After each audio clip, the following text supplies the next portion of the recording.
Your class is loud, I know, but lots of classes are loud. So here are my most effective strategies to quickly quiet your noisy class. Quickly, like you can apply these strategies today or tomorrow, depending on whenever it is you're watching this video, right? These strategies are taken from my book, 99% Human, 1% Amazing. It's taken directly from chapter 21, which is talking all about classroom management to make sure that we build systems and structures to effectively manage our classroom. So it does a deep, robust dive. But today, I just want to give you quick tips that you can apply right now that if you implement them, you will be able to see students talking less and you'll be able to get out what it is that you need to say. So if you're interested in the book, you can find it in the description below for free during the launch phase. You can go ahead and grab your copy. But I want to get right into the tips.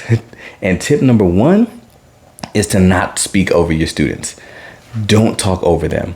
I know it's really tempting because we want to just say whatever it is that we have to say. So we go ahead and we start talking.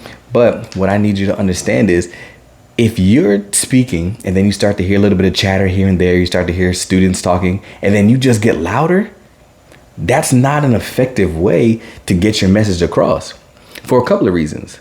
One, those who are talking are not really paying attention. And two, those who are trying to pay attention are most likely distracted by the other people who are talking. So for you to just rise above that or try to get at a voice level higher than theirs is not an effective way. Rather, what you should do is bring their voices down to off or silent whenever it is that you need to give directions. And that's tip number two. How do we get their voices to be silent? Promise, this is going to work. This is going to help. Use some sort of attention grabbing signal. My favorites are calls and responses. And I don't know why. It's just a me thing. I love calls and responses. So I'm going to say something like, when I say create, you say choices, create choices, create choices. Because I'm all about helping students build skills now so they create choices for their future. So they can live the life they choose, not the life they're forced to settle for. You see it, right? That's what I'm all about.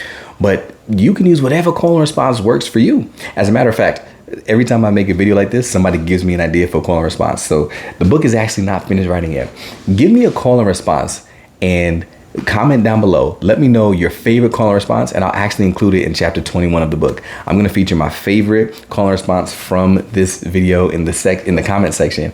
And if I'm going to check it on October 31st, the last day I have to be able to edit. And if I love your call and response, I'm gonna go ahead and include it in the book. So if you want to feature, drop a comment down below. So it doesn't have to be a call and response though. Just kind of anything that gets their attention. So sometimes people like to use a bell or like one of those digital Amazon bells type things, like a ring bell or a Bluetooth bell. Sometimes they'll use a dong, or sometimes they'll do, if you hear my voice clap once, not gonna lie, that's not my favorite. I'm not gonna lie. I don't like that one at all. Me personally, Daryl Williams Jr., I don't like that one at all. Not saying you don't use it. I was like, it's just not my favorite. But whatever it is, it's just something that is signifying to students, I need your attention so that I can give you these next directions. And it has to be done at 100%. Everybody is doing that thing. So the way to help is tip number three, positive narration. And if you've heard of positive narration before, maybe you think about it as an elementary tactic. Positive narration is when you call out the person who's doing the thing that is meeting the expectation. And a lot of times we see it in elementary schools where they're like, Niall is sitting at crisscross applesauce, or right? It's like, Joel has a bubble in his mouth. That it doesn't have to be. A positive narration works with middle school students, with high school students, with adults, teachers, I promise. So all you have to do is just use your natural tone and cadence and who you actually are. Again, in the book, 99% Human, 1% Amazing, my whole goal is to help you see your uniqueness, to see who you are, to make the difference that only you can make. So be yourself in the classroom. I use positive narration all the time, especially with middle school students. And what I'll do is the attention grabber, because one, I'm not going to speak over them, right? So two, I'm going to use the attention grabber. When I say create, you say choices, create choices, right? Niall's locked in. Joel's eyes are on me. He's ready to go. Megan, right here. Okay. You see what I'm saying? So positive narration for me is just calling out those who are doing the things that I need them to do, because one is reaffirming them that they're doing the right thing. Two, it's talking to somebody else in the room who's not doing the right thing to remind them what the expectation is. And like I said, it even works with adults. Even in staff meetings, I look over and be like, all right, we're going ahead and get started. Ms. Williams, thank you so much for your focus. And now all of a sudden people are like, oh, we're ready, we're good, you know? So it works. Just allow it to work for you. So that's positive narration. And then you can go back and forth with the positive narration. So the goal with the second tip, right? The call and response or whatever attention grabbing signal you had, the goal is to have them at 100% silence, because we're not talking over anybody. So get them to be 100% silent by using your attention grabber. If you say, I'm gonna use the one I don't like. If you hear my voice clap once, you hear 2 or 3 claps, you hear my voice clap twice, right? And then half the class is still talking, and then you just begin giving directions, you didn't do it right. Positively narrate those who are doing the right thing, those who drop down to silence, those whose eyes are on you, locked in and focused. And if the whole class isn't there, do it again, right? Go back to the call and response. Go back to the attention grabber. Positively narrate some more. Keep toggling tip 2 and tip 3 until you're at 100% silence. Once you're at 100% silence, then tip 4 is to be explicit. Now that you have their attention, give directions that are super explicit. What is it that you need them to do? Don't just say, all right, everybody go ahead and get your workbooks. Now the class is back to chaos. Why? Because some people just turned around and got it out their bag. Some people got up to go across the classroom to get it. One kid walked across the classroom and slapped 2 people in the back of the head. And now you're upset, right? Now you want to consequence the student. And you're like, no. Why are you hitting him? I told you to get your workbooks. I am getting my workbook. And he was getting his workbook. He was just taking the long route. And along the way, he slapped 2 people in the back of the head, right? So be explicit. We like to say use MVP directions. MVP, like most valuable player. Movement, voice, participation. What does the movement look like around the room? What should the voices sound like? And what are their bodies doing? Let them know what it is that should be happening. So instead of saying, get your workbooks, it is, all right, row 1, you're going to go ahead and get your workbooks. Everybody else remain seated until I call your row. You see what I'm saying? So you have to be explicit with what it is. And then the next tip is may hurt some feelings. I promise it's all love, right? All love just for you, because I care about you. I want you to do well. So I'm not coming for you. But these next 2 tips are teacher directive moves. I need you to get up out your seat, right? To get from behind the desk and to stop talking so much. Those are the last 2. Get from behind the desk and stop talking so much. Get from behind the desk, because I've seen way too much teachers complaining about noise levels in the classroom, and there's kids talking over there in the back corner, and they're like, hey, stop, cut it out. We're not, stop it, right? Like, no, proximity is a thing. Get up, move around the classroom, use your voice.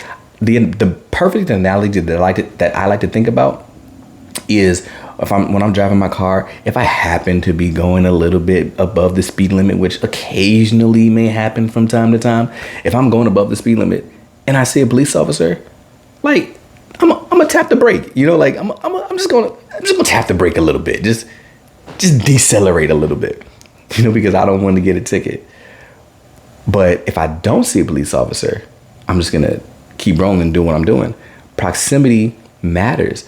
If you get up from behind your desk and move about the classroom, then students who are going to do something that's falling short of the expectation, when you're close to them, most of the times they're gonna pump the brakes a little bit and they're gonna say, all right, let me not. She's standing right here. Let me not. He's looking at me, right? So get up, move around a little bit.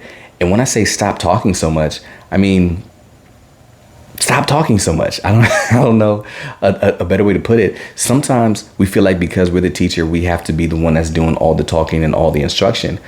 But I like to say that we shouldn't go for more than 5 minutes without having some sort of reset of attention.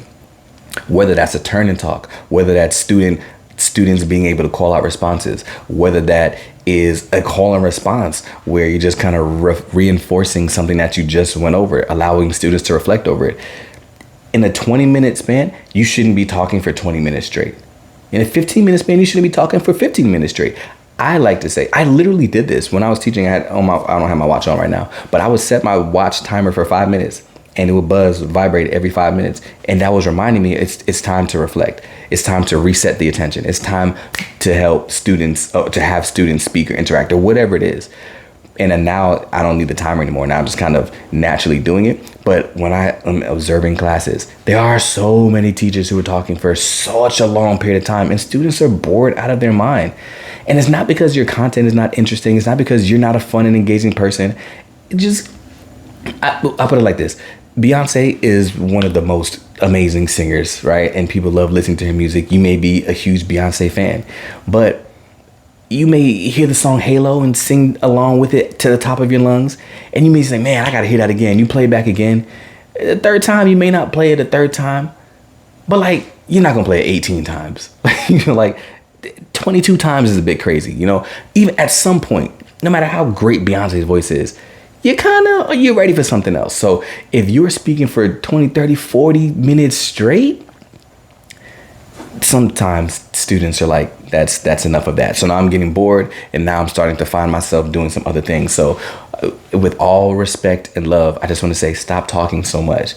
Intentionally break every now and then. I like to say no more than 5 minutes to allow students to reset their attention. Again, turn and talk, or it would call and response, call on a student, have them jot something down, whatever it is, reset their attention so you're not just continuously talking, and that will help reduce the amount of talkativeness. Maybe that's the word, maybe it's not, that you have in your classroom. I got you, right? So again, these were all taken from chapter 21 of the book, 99% Human, 1% Amazing, which will be available November 28th. You can get your copy for free in the description down below. That chapter 21 has so much more, these tips and beyond, but this chapter is super, super, super important to me because I remember what it was like to be a terrible teacher. I always say that I was a terrible teacher, y'all. I'm getting more comfortable being able to say that, but I was a terrible teacher. I'm going to make a shirt that says former terrible teacher because my first couple of years, I didn't know how to manage my classroom. I did a terrible job at building relationships with students and managing my class and keeping them from talking. They would be up and moving around. They didn't listen to anything I said. My consequences were not working. And it was just super ineffective. And I felt inadequate. I felt ineffective. I felt like I was a terrible teacher and was incompetent and couldn't do the job that I went to school and studied so hard to do. And if anybody else can resonate with that, you know what it's like to spend thousands of dollars in college just to come to try to teach some students. And you're just like, I just want to teach. I can't teach because they're talking so much, right? I can't teach because they're not paying attention. I can't teach. I just want to help empower these students. I want to help them to learn. And I can't give them the information that I know that they need because they're not willing to receive it. And I struggled with that for a while. But when I learned how to manage my classroom, when I learned how to communicate with parents, right? When I learned that my differences are not my deficiencies, when I learned some more of the strategies that are here in the book, that's what helped me to transition from a terrible teacher to a 2-time teacher of the year. And because I was able to learn those things, I was able to give back and pour it all into the book, where now I can say, I just want to help somebody else see success sooner than I did, right? I went through the struggle so that you don't have to. So that is the whole premise of the book. The book is broken down into 4 sections. At the beginning, we're talking about what is it that you want, right? Identify your dream, the vision that you have for yourself and for your students.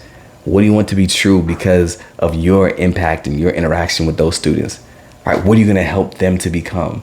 What's the vision that you have? And then in the next section, we're talking about how is it, or what are the things that only you can do? That's where the title came from. Again, 99% Human, 1% Amazing, because there is 1% amazing inside of you that nobody else has access to. What are the things that you can do that literally nobody else can do? Your differences is what's going to allow you to make a difference on this earth. What are your differences so that you can let your differences live? Because once you let your differences live, then you can make a difference in somebody else's life. And then the third section, that's when we're going to talk about how to fortify your mindset against the doubters. The doubters on the outside who are not thinking that you will be successful because of whatever circumstances you face, those that are trying to hold you back, and the internal self-doubt that you face when you say, I'm inadequate, I'm not good enough, I can't do this. I'm going to help fortify your mindset to say, if it is possible, I am capable. and know that you're capable of doing hard things. And then finally, there in the last section, that's where this chapter was taken from. 9 different strategies, y'all. 9 different strategies to really help you to improve your practice. Talking about how to communicate with parents, how to manage your classroom, right? How to prioritize your time, all these different things to really, the things that I needed to know my first, second year teaching when I was a terrible teacher, that really helped me to transition to a 2-time teacher of the year. And now I know how to do these things, and I was able to increase the efficacy of my practice.